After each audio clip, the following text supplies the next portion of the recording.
নুনু কাটাইলে কি মুসলমান হয় নাকি? আরেকজন আইসা অস্ত্র শস্ত্র এগুলা আমদানি করছেন, এগুলো কাগজ আপনি কয়টা বাদ দেবেন? কম্পিউটার কাগজ, সফটওয়্যার কাগজ, এগুলো কয়টা আপনি বাদ দিবেন? আমি বলছি যে জিহাদের কথা বলতেছি, আপনি এই সম্পর্কে কি বলতে চান? জিহাদ আসলে অনেকে, আমরা বাঙালি অনেকেই আছি, শুধু বাঙালি না, এটা সারা পৃথিবীতে থাকতে পারে। অনেক আছে হুজুকে মানুষ, হুজুকে ধরেন 5 জনে হাসতেছে, আরেকজন আইসা হাসতেছে, আসলে বোঝে নাই কিছু না, শুধুমাত্র আন্দাজে হাসতেছে। এইরকম অনেক শ্রেণীর মানুষই এইরকম। এই জিহাদ কি, যুদ্ধ কি, মানে মুসলিম কি, মুসলমানের সামনে যদি সংজ্ঞায়ন করেন মুসলমান, মুসলমানের সংজ্ঞায় দেখবেন যে 15-16 মুসলমানের মধ্যেই পড়ে না। এরা যুদ্ধে যাইবে, যুদ্ধ করতে যাইতে হলে কি লাগে সেটা বোঝে তারা। যুদ্ধ করতে হলে সামরিক প্রশিক্ষণ দরকার, সামরিক প্রশিক্ষণ আছে এদের। মুসলমান কি, মুসলমানের যে সংজ্ঞা, সেই সংজ্ঞায় তার মাপ নিয়ে দেখেন না কয়জন মুসলমান আছে। জিহাদ কি, জিহাদের কোনো আলোচনা আছে, কোনো প্রশিক্ষণ আছে? এদেশে যারা মুসলমান দাবি করছে এরা জন্মসূত্রে, স্বঘোষিত এবং খতনা সূত্রে, কাঁচা কথা কমু নাকি? নুনু কাটাইলে কি মুসলমান হয় নাকি? মুসলমান ঘরে জন্ম নিলে কি জন্মসূত্রে মুসলমান হয় নাকি? মুসলমানের সংজ্ঞা আছে। মুসলমান হওয়ার শর্ত হইলো কলেমা। এই কলেমার 3টা শর্ত আছে, মুখে বলা, অন্তরে বিশ্বাস করা, এইটা অনুসারে কাজ করা, তাহলে সে মুসলমান বা মোমেন হবে। মুসলমান না, মোমেন না, সে যুদ্ধে যাবে, ইসরায়েলদের পরাজিত করতে যাবে, এটা মুখ দিয়ে বললেই হইলো। আন্দাজে আপনি এক জায়গায় যাইয়ে জীবনটা শেষ করে লেখা, জীবনের দাম নাই। আল্লাহ কি এমনি এমনি এই পৃথিবীতে আমাকে পাঠাইছে? আমাদের দায়িত্ব কর্তব্য আছে না, সেটা বুঝতে হইবে না, জানতে হইবে না? আপনি এই বোমটা আমার সামনে মাইক্রোফোন ধরছেন, এটা বুঝতে হইলে ধরেন নাই না, আন্দাজেই খালি আইসা ধরছেন। আমরা যে প্রশ্ন করছেন আপনি এই বিষয়ে, আপনি আলো পড়াশোনা করে আসেন না? আমি আজকে অমুক জায়গা যাবো, এই বিষয়ে কি কি প্রশ্ন করবো, এটা পড়াশোনা করে আসেন নাই? আর পড়াশোনা সারা একজন আইসে আমরা কি প্রশ্ন করবো? তো এই বিষয়ে কোনো জ্ঞানই নাই। তো আপনি একটা যাইবেন, যুদ্ধে যাবেন, ভালো কথা, এই বিষয়ে আপনার যথেষ্ট জ্ঞান অর্জন করতে হবে এবং যুদ্ধের গেলে যুদ্ধের প্রশিক্ষণ দরকার। আল্লাহ নবী যখন ইন্তেকাল করেন তার ঘরে কি পাইছে? তসবিহ পাইছে, যুদ্ধের সরঞ্জাম পাইছে, বল্লম, তীর, এগুলো পাইছে, কোনো তসবির দানা পায় নাই। ইহুদি, খ্রিস্টান, ব্রিটিশরা কৌশলে এই মুসলমানদেরকে ডাইভার্ট করছে, ডাইভার্ট করে ভিন্ন খাতে প্রবাহিত করে তাদের হাতে তসবিহ ধরাই দিছে। আর বলছে নামাজ নামাজ নামাজ, তসবিহ তসবিহ টেপো, সোয়া বইব। মুসলমানরা কোনায় যাইয়া বৈশা রয়েছে, তসবিহ টেপে আর আল্লাহ আল্লাহ করে, হ্যাঁ, সোয়া বইব। আর এরা হাতে অত্যাধুনিক অস্ত্র। এখন আপনি এই তসবিহ টেপতেছেন, ওদিকে 47 দিয়ে দেশে ফায়ার করিয়া, তাইলে আপনার কোনটা শক্তিশালী? আল্লাহ নবীকে তসবিহ গুনছে? হেরা আমলে খোলা ফেরা সেদিন জবানে তসবিহ দেখাইতে পারবেন আমারে? ছিল ঢাল, তলোয়ার, যুদ্ধ অস্ত্র।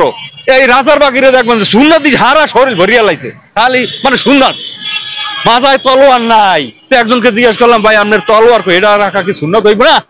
আল্লাহ আপনি সুন্নাত প্রতিষ্ঠা করেন, আমরা আন্তর্জাতিক সুন্নাত প্রতিষ্ঠা কেন্দ্র, তো মাথার তলোয়ারটা কই? তলোয়ার নাই তো, ভুলেই লাইছে। জিহাদ নাই, জিহাদের বাড়ি ধারে নাই, কোনো আলোচনা নাই। তারা কি করে? যুদ্ধে যাইবে। প্রশিক্ষণ ছাড়া তুই যুদ্ধে যাইয়ে জীবনের ঘুরাবি? জীবনের দাম নাই। আপনার মতে তাহলে কি এই যে সারা বাংলাদেশে পূর্ণ বর্জনের যে ডাক দিয়েছে, এটা কি আপনার মতে সঠিক বলে মনে করেন? পণ্য বর্জন করতে হলে আগে এই পণ্যের অ্যাবসেন্সে, এগেনস্টে আপনি কি করবেন সেটা আপনি ধরেন সাংবাদিকতা করেন, হ্যাঁ, আর সাংবাদিকতা পেশা আপনি বাদ দেবেন, তো এটা বাদ দিয়ে করবেন নাকি চুরি করবেন? এর বাদ দিয়ে আপনি আরেকটা পেশা রেডি করতে হইবে না, যে আপনি রিক্সা চালাইবেন নাকি সচিবালয় সচিব হইবেন?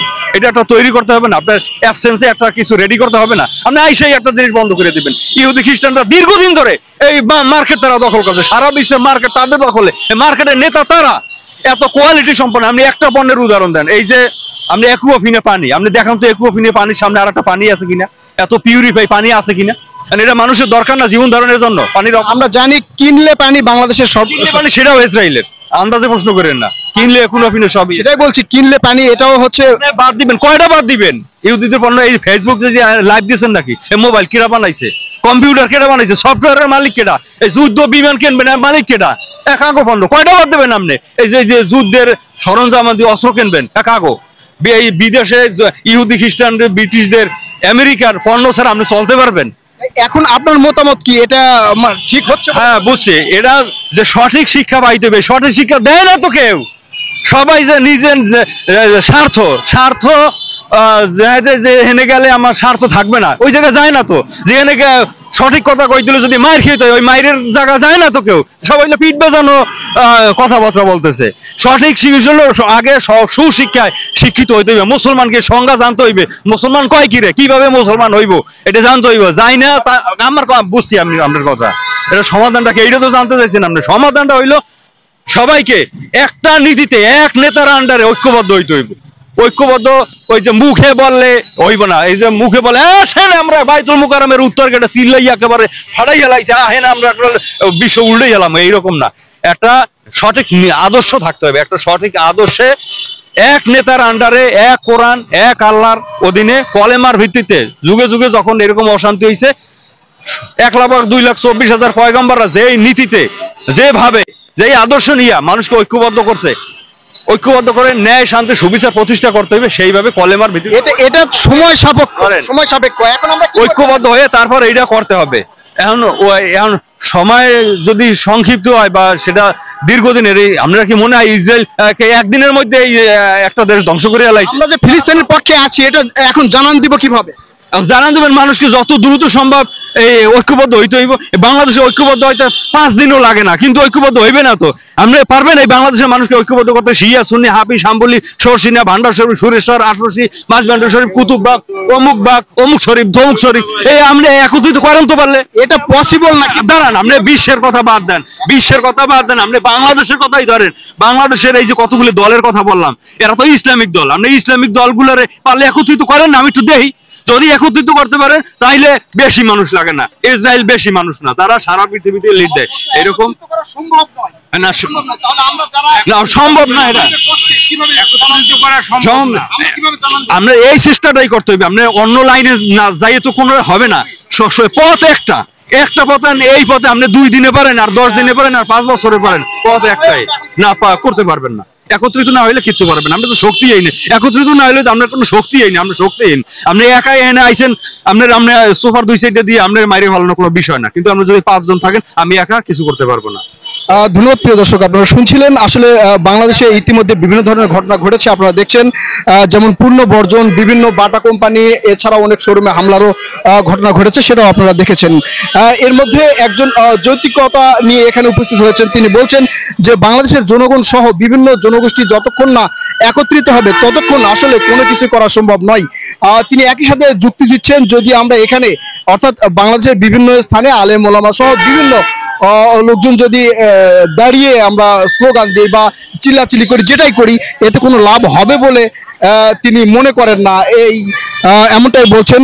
কিন্তু আমরা জানি আগামী 12 তারিখে বাংলাদেশের সরারদি উদ্যানে আপনার বড় ধরনের একটা সমাবেশ ডাকা হয়েছে।